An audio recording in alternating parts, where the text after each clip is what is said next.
This is electric tenor number 20, my 20th build. Well, 20th tenor build. I built another bass and some tongue drums and other stuff like that. Anyway, 20th electric tenor guitar. I also have an acoustic tenor I've never finished. I don't know if that one counts. This one came together 2 weeks ago, maybe a week and a half ago, but it took almost like 6 months to put together. Things were getting busy for me again, so this one just took much longer than I was expecting. I also tried a bunch of new things with it since I was feeling like doing new stuff with my builds. This is the guitar here in all its glory. I'm really happy with it. I think it sounds great. It looks awesome. The weight's right, you know, it's comfortable and it's easy to play.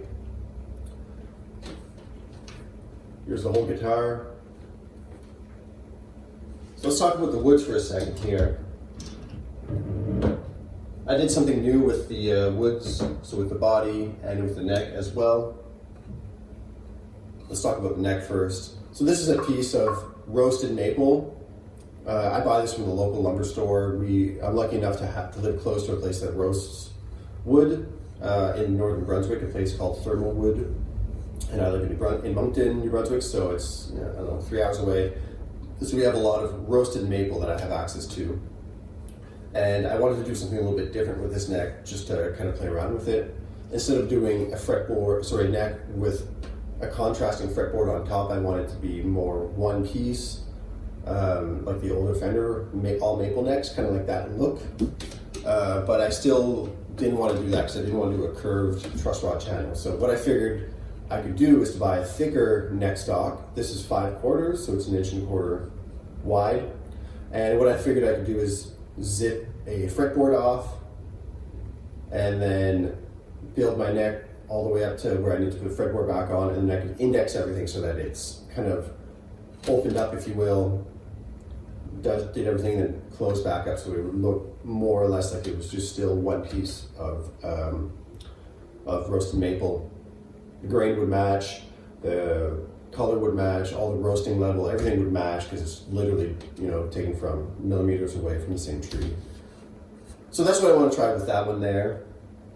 These, when I buy them, they're, you know, a full 8 feet long. This is probably 3.5 inches wide, 5/4, like I said, thick. And this piece is flat sawn. That's about all I could buy there, so I don't see it as much of a problem in roasted maples, in roasted woods, because they're not moving anyway, so I don't need quarter saw and stuff when it's roasted. Although it's nice to have. I can't find any, and I don't think my lumberyard has any, or if there is, I haven't seen any. Anyway, so that's what I wanted to do with the neck, just have the fretboard from the same piece of wood, open it up and put it back together. And then with the body, I used just a different body, wood that I've never used before. This is yellow poplar. I bought, well, one big piece of wood, which was 8 feet again, and from it I got 6 body blanks.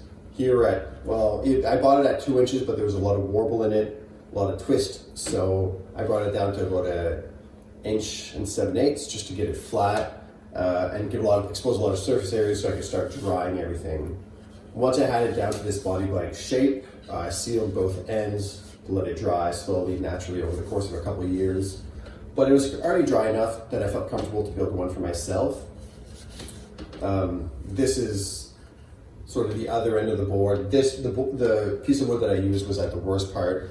There's a lot of pith run out down towards the control cavity, and there was just a lot more colors going on than this one here. These ones are quite straight as well, so I'm quite happy about that. But that piece there had a lot more stuff going on. You can kind of see even the color change here where I've sanded through the milk paint intentionally. It's just a darker color there. Something over here. But yeah, there's a piece, the pith came up right around here.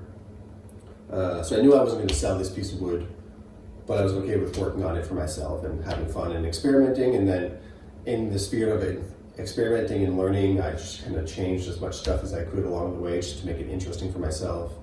And that's also why it took like 5.5 months to get it done. So for the body, it's yellow poplar. It's a new body shape. So it's based on the Telecaster. It's close enough to a Telecaster, but it's an offset now. So this top bout here is just dips down here, and this one, the lower bout, dips over here. Everything on the bottom here is very Telecaster until we get up here to the top cutaway here. This is much more like an SG sort of a thing. And then the whole body gets rounded over with a generous round over bit, more up here and a little bit less down there. So it's a less round over here, a bit more round over there. It also has a flat here for the Electrosocket, which is a really nice addition. I like that a lot. It's a reduced neck heel as well, so it's easy to play all the way up top here. You don't have to stretch at all to play the top couple notes. And there's plenty of attachment with the 3 bolts here to hold the neck in place. So yellow poplar, and then on top of that is milk paint. It's been distressed to kind of give it an older kind of a look. Mostly it's white, but you can still see kind of through. It's a thinner coat, so you can see the grain underneath. And then there's a couple coats of epoxy on top, like penetrating or casting epoxy all the way through, and then that really hardens things up a lot. And then oiled linseed oil on top of that. For some reason it hardens up epoxy even more, I find, so it must be getting in between the molecules of the epoxy. That's all I can figure. But it's really great. Now it passes the scratch test, even though it's milk paint and yellow poplar. We get all the nice, desirable, resonant qualities of yellow poplar, plus the lightness, ease of workability, all of that good stuff. But we're also able to harden the edges or the outsides by that method. Ken Parker is the one that I looked at for inspiration with the finishes, and it's a really great way of finishing stuff. Kind of beats the pants off like a varnish or like a water-based poly. So the epoxy and tru-oil is kind of a great way to finish guitars, I find. Probably won't go back anytime soon, at least. That's the body. The neck here, we talked about that one piece kind of look there. So this is what it looks like in effect. The one piece of roasted maple. And when you're looking down the edge there, you can kind of see maybe the grain run out is pretty much not a whole lot of grain run out here. And then in this, the juncture between the fretboard and the neck is just non-existent there. So you could be easily fooled into thinking it's a one-piece neck, which I'm quite a fan of. The glue line is completely gone, obviously, so it's a really great glue job. Yeah, I'm very happy with it. The finish on the neck is just tru-oil, sanded to a very high finish first of all, and then a couple of coats of tru-oil are applied, and then just some fretboard oil actually over everything to kind of give it a final coat, I guess, to make it nice and zippy, darkens the color a little bit, and I just like the way it comes out. For the neck as well, I've changed things a little bit. Obviously, it's just a different headstock here. This is kind of like in line with, I think it's the old Silvertones that had the box, the square rectangle headstock, and it was kind of a riff on that idea. I didn't want to do my usual headstock. I wanted to do something different. So the angle here is a lot more acute than usual, but I wouldn't do it again because there's not a lot of room to get your fingers in between here. So it's hard sometimes to find the right angle to tune the guitar. But it's okay with me, and I can live with it. I'm fine with that. These are Gotoh 510 tuners here. These are my first time using them. I really like them. They look great. They're a little bit lighter than the older Gotohs. These are the smaller versions too, not the bigger ones that they sell. So I quite like these a lot. They look great, and they're like a lifetime part as well, so that's always awesome. No string tree for now. I might add one later, I'm just not quite sure yet. This is a bone nut. That one could also probably be changed to a graph tech nut or something like a nut that you would use on a trem low bass or equipped guitar. But for now, just bone is fine. We have 22 vintage style frets here, so they're medium height, medium width. They're just a standard one that I use a lot for these tenor guitars because it's easy to get all the way up top, and I find there's room enough to get all my fingers there for a chord. If I use thicker frets, I find it's hard to play all the way up top, so that's why I do that. 22 frets, like I said. There's a 22.5-inch scale length from the saddles here to the nut, and 9.5-inch radius this way is. And then fret markers from this on the front, fret markers on the side as well. Just a new little pattern for the fret markers as well. That was kind of fun to play around with. Holding everything together is these 3 bolts here, as usual, stainless steel. Number 10 bolts, so they're quite beefy. They hold it in place really firmly. And there's 3 countersunk washers there. I actually had to strengthen the wood fibers there a lot with epoxy because when I was attaching the neck for the first time, it crushed the neck fibers quite a bit, more than I would have liked to. So I've since bought bigger countersunk washers for the next time, and I think I'm going to phase out these thinner ones here. In the back, you can see we have our strat tremolo setup here, so our usual springs here. You can see the ground wire probably coming from this end here. Yeah, there it is. And then you have the claw, a couple screws, and all the string business down here. I'm going to make a cover for it. I just haven't gotten around to it yet. The Electrosocket here has a PureTone jack in there, and that's just a really awesome jack. Lifetime. On the front here, we have a giant, funny looking pickguard. It's a pearloid one, which I really like. I think it fits really well with the guitar in general. And it was a piece that I already used on something else, so I just had to cut it down a little bit and make it fit, and I'm really happy with it. Contoured it to make it fit with the cavities for the pickups, and then I was able to fit everything else on there. We have a 3-way switch, really great feel on it.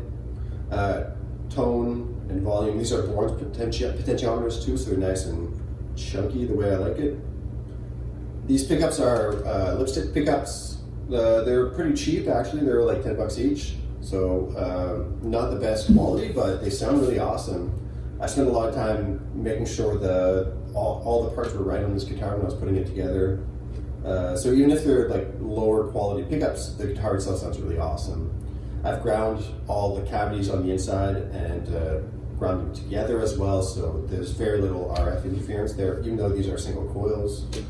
But I guess they're completely covered with these lipsticks covers. So yeah, no, it's a low noise pickup in the end.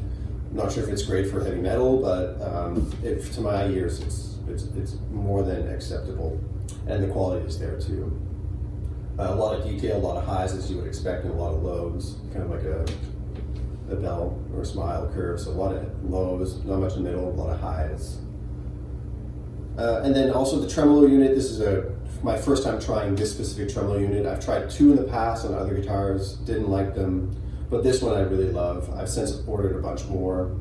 The tremolo arm just comes out, it's friction fit in there, so you could lose it, so don't want to lose that. We have brass saddles here, adjustable like a strat, so you have 2 set screws here, and then you also have the intonation adjustment down here. You can't string it through the top, only through the back, which is my preferred way of stringing it anyway. There's a little action of the trem unit in work and in use. Something like that. It's pretty cool. Really happy with it. So yeah, that's it. Number 20, tenor, electric tenor, number 20. Doesn't really have a model name or anything yet. This is just mine. It's going to be my keeper for a while.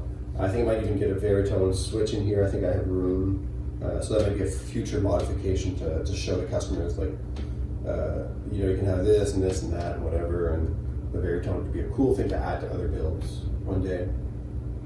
Oh, the last thing too is the strap pins too, or sorry, strap locks. First time trying this specific brand. It's a little, they're a little noisy. I guess they don't keep them in place like the other ones. They make a bit more noise than I'm used to, but I like it. Since this one's just for me, it's okay. So there it is, electric tenor number 20.